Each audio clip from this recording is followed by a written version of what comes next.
Hey guys, what is up? It's Pez here again with another video. Today I played against Cham actually just earlier. So I thought, you take out a good opponent and it's pretty good video content. It's a pretty good way to show off the build order that you're executing. Now what this build is, what I'm going to be doing is a Glaive all-in.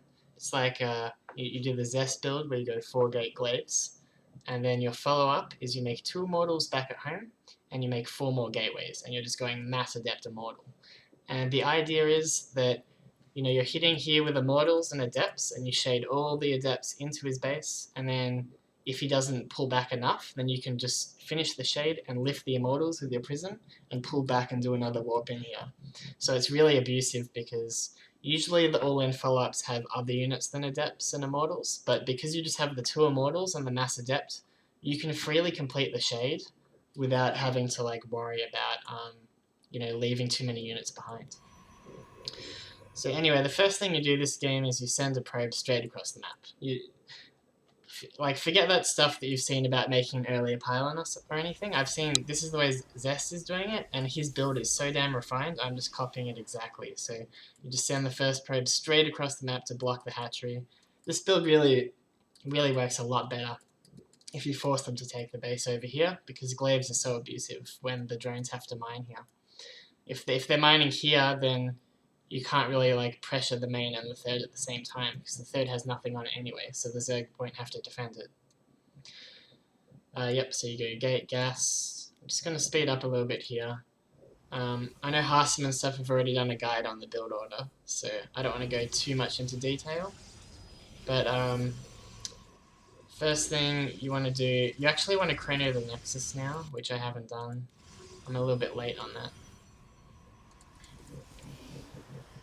Yeah, you want to chrono the Nexus when you chrono an adept, and then you want to use the second chrono on your gate from this Nexus when it finishes. So that's just going to get you a little bit more income. So we got the Twilight Council, and then the Robo. Now you have to be doing this all while you're sending the adept across the map, so it's really important to get that Robo down as soon as you can. You can see I was pretty good with it here. And then after you get the Robo, you want to be getting your second gateway. So you can just sit the adept here. You don't really have to do anything special. Cham's a pretty good player, so he knows not to rally drones from his main to here, but a lot of Zerg players will just rally drones here, and you'll just get free kills. So, just doing this denies him from at least sending drones to his natural there, so it's pretty good. Yep, you make your 4 gateways and your second, you make your second adept and then your 4 gateways, and you actually do this on 38. Now, a lot of the guides have been saying 39, but I've seen Zest do it on 38. And if you make your Robo exactly on time, you should need it on 38 to afford the Prism. So you chrono boost the Prism. So now you've got your 4 adepts, you shade out with your Prism. And this is all very standard, don't need to go into too much about this. You've got your warp in. And the way I like to do it is I like to, on my first warp in, I like to pressure here and send my prism straight to the main and shade into the main. If you can get your third warp in before 5 minutes into their main, then it means you're doing a really good job with the build. You have it very well refined. But yeah, so you shade into the main and then you push into the third. Now, if he doesn't pull, if he pulls everything into the main, you can just cancel the shade. But it's pretty awkward because your prism's here, right? So it's usually pretty fine to just finish the shade, because roaches usually aren't out just yet. And you get your so that's 450. So anytime before 5, and I'm impressed. But I actually did it very well this game. And then this is going to do some really good damage against Jam. He actually has 2 spines here, so just try to focus fire some drones with these adepts.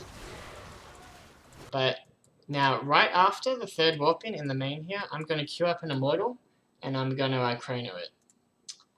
Oh yeah, another thing to note, when did I do this? So once I've done my warp in, once I take this gas, I actually pull another guy out of my gas. And then on this gas, I only put 2 in. So I have a total of 6 probes mining gas, but because 2 is a bit more efficient to mine than 3, I have a little bit more gas income than a regular, like 2 gas build, for example. And also take, sorry, also you want to take this just because if Zerg sees you're on no 3rd gas, then they're going to know you're all winning and you're not going a DT follow-up. Yep, but we've seen this. So now we know the basic build order. So once I've done my 3rd adept warp in here, I'm going to be starting my immortal and chrono boosting it. And then you always want to be making pylons with this build. It's very easy to get supply blocks when you're constantly warping in adepts. So obviously my adept pressure did really great here, but I'm just going to focus on the macro behind it. So you get your 2 gateways. You get, well, 4 more gateways as you can afford them. You have your 2nd immortal coming out.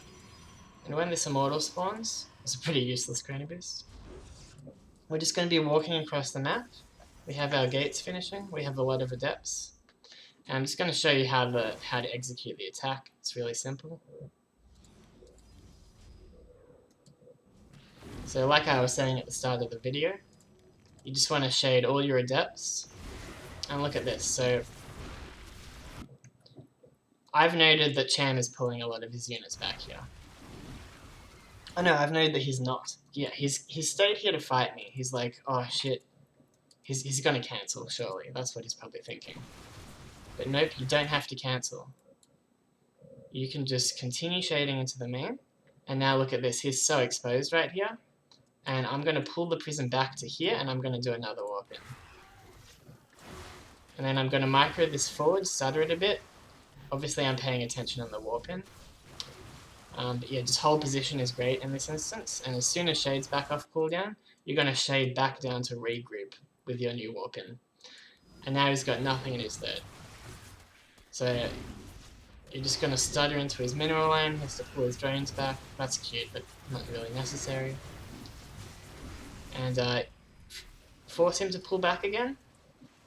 And I could have actually cancelled that, but I'm just like, I had such a dominant position at this point that I feel like I can just win the fight anyway.